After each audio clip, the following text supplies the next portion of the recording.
निजी विद्यालय कल्याण संघ जिला धमतरी के द्वारा जिला शिक्षा अधिकारी को अपनी समस्या बताते हुए जिला शिक्षा अधिकारी से विनती की है कि सर्वप्रथम बकाया आरटीआई प्रतिपूर्ति राशि का भुगतान अविलंब सुनिश्चित किया जाए। आरटीआई की प्रतिपूर्ति राशि में 3 गुना की वृद्धि की जाए, जो कि आज की महंगाई के हिसाब से न्यायोचित नहीं है। इसके अलावा शाला गणवेश के लिए जो 540 रुपये दिए जाते हैं उसे कम से कम 2000 किया जाए तथा द्वितीय चरण की लॉटरी के बाद भी जो सीटें आरटीआई के तहत खाली रह जाती है उसे भरने का हक स्कूल को दिया जाए। इसके अलावा बीच सत्र में आरटीआई के अभ्यर्थी जो पढ़ाई छोड़कर चले जाते हैं उन रिक्त सीटों को भरने का अधिकार भी निजी विद्यालयों को दिया जाए। साथ ही निजी विद्यालय के शिक्षकों के प्रशिक्षण की व्यवस्था की मांग को लेकर ज्ञापन सौंपा गया। वाले हैं ना सर, ये जो छोटे-छोटे ऑटो वाले हैं ना सर, इन पे कार्रवाई करें। सर देखिए, बस नहीं एक मिनट स्कूल आपका है। नहीं कार्रवाई देखो क्या है इसमें, जो राज्य स्तर पे बातचीत चल रही है हम लोग की, क्या हो रहा है जो आपके यहाँ भी सघन इलाके होंगे, तो जो इलेक्ट्रिक वाली गाड़ी है ना, हम लोग बोल रहे हैं कि वो जो सघन इलाके सर मैं ये बोल रहा हूँ कल आपको ये चीज बोलना चाहिए, जैसे आपके यहाँ पे लड़के लोग स्कूटी में आवे, हम मना कर रहे हैं सर। वही कह रहा हूँ, वो चीज आपको देखना पड़ेगा। फिर एक ऑटो में 20 आदमी बैठ करके आ रहे हैं, हमने उसके 10 बच्चे कर दिया। नहीं उसको, अरे मेरे पास फोटो है, ये कोई हमारा पत्रकार भेजा है अभी 2-3 दिन पहले का। सर आप बताइए ना कौन से स्कूल का आना चाह रहा हूँ ना, आप जाके देखिए कैसे आत्मानंद के बच्चे आ रहे हैं, 20 बच्चे और 25 बच्चे आ रहे हैं। मैं प्राइवेट स्कूल के नहीं है। अरे यार वाली बात प्राइवेट का जो आप कर सकते, कल आए थे 2 पत्रकार, स्कूल को ना इस चीज के लिए मना करते हैं कि जितने बच्चे आ सकते हैं उतने ही सब बैन नहीं हो सकती। और दूसरा जो ऑटो संख्या ज्यादा मत बैठाओ, आइए मेरे को याद नहीं है बच्चे को 13 सीट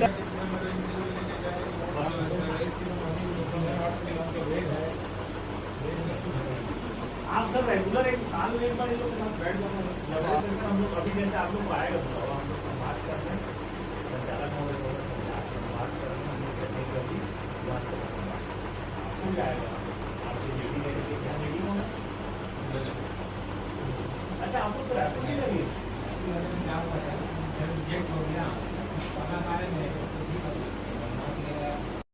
स्कूलों को 2 साल से आरटी का पैसा नहीं मिला है, तो बहुत बार हो गया, बार चक्कर काटने के बाद भी नहीं मिला है। तो आज हम लोग ज्ञापन सौंपने आए थे कि भाई हमको आरटी का पैसा जल्द दिया जाए। दूसरा, आरटी की राशि को आज 12 साल हो गया बढ़ाया नहीं गया है, तो आरटी की राशि में वृद्धि की जाए। भाई उस स्थिति में उस फीस में पढ़ाना संभव नहीं है, तो आरटी की राशि में वृद्धि की जाए। आत्मानंद स्कूलों के द्वारा गलत तरीके से व्यवहार किया जा रहा है, गलत तरीके से बच्चों का एडमिशन लिया जा रहा है। शासन का स्पष्ट निर्देश है कि चाहे बच्चा किसी भी माध्यम का हो उसको आत्मानंद में प्रवेश देना, मगर ये सिर्फ निजी स्कूलों के ही बच्चों को आत्मानंद में प्रवेश दे रहे हैं, सरकारी स्कूलों के बच्चों को आत्मानंद में प्रवेश नहीं दे रहे हैं। आज जिस क्षेत्र में स्कूल चालू हुआ है तो इनकी प्राथमिकता होना चाहिए, पहले उस स्कूल की जिस बिल्डिंग में चालू हो रहा है उस क्षेत्र के बच्चों को प्राथमिकता दे, मगर ये षड्यंत्रपूर्वक प्राइवेट स्कूलों को समाप्त करने के नाम से सिर्फ प्राइवेट स्कूलों के ही बच्चों को प्रवेश दे रहे हैं। आज जाकर देखेंगे आत्मानंद स्कूलों में ज़्यादातर सरकारी कर्मचारियों के बच्चे पढ़ रहे हैं। तो भाई आत्मानंद स्कूल किसके लिए खोला गया? अगर सरकारी कर्मचारियों के लिए खोला गया है तो उनको स्पष्ट करना चाहिए, और अगर गरीबों के लिए खोला गया है तो गरीबों को बच्चों को एडमिशन मिलना चाहिए। तो सिर्फ प्राइवेट स्कूलों के बच्चों को ही बुला कर एडमिशन देना, तो ये जो सरकार की जो दोहरी नीति है या प्रशासन की जो दोहरी नीति है वो परिलक्षित करता है, और इसका हम लोग विरोध करते हैं। उस पर क्या संबंधित अधिकारी का क्या है? संबंधित अधिकारी ने इस पर ठीक है ध्यान देंगे करके बोला है, और बाकी उन्होंने इस विषय को कोई स्पष्ट नहीं किया। हमारी मांग ये है कि भाषा के आधार पर भेदभाव नहीं होना चाहिए। अगर बच्चा हिंदी मीडियम में भी पढ़ा है तो उसको इंग्लिश मीडियम में प्रवेश देना चाहिए। जितने भी प्राइवेट इंग्लिश मीडियम स्कूल है वो हिंदी मीडियम से अगर बच्चा आता है तो उसको एडमिशन देते हैं, और इंग्लिश मीडियम से अगर हिंदी मीडियम में बच्चा जाता है तो उसको प्रवेश देते हैं। मगर आत्मानंद में षड्यंत्रपूर्वक सिर्फ इंग्लिश मीडियम के ही बच्चों को एडमिशन दिया जा रहा है, वो भी प्राइवेट, सरकारी स्कूल के बच्चों को प्रवेश नहीं दिया जा रहा। ये गलत है, हम इसका विरोध करते हैं।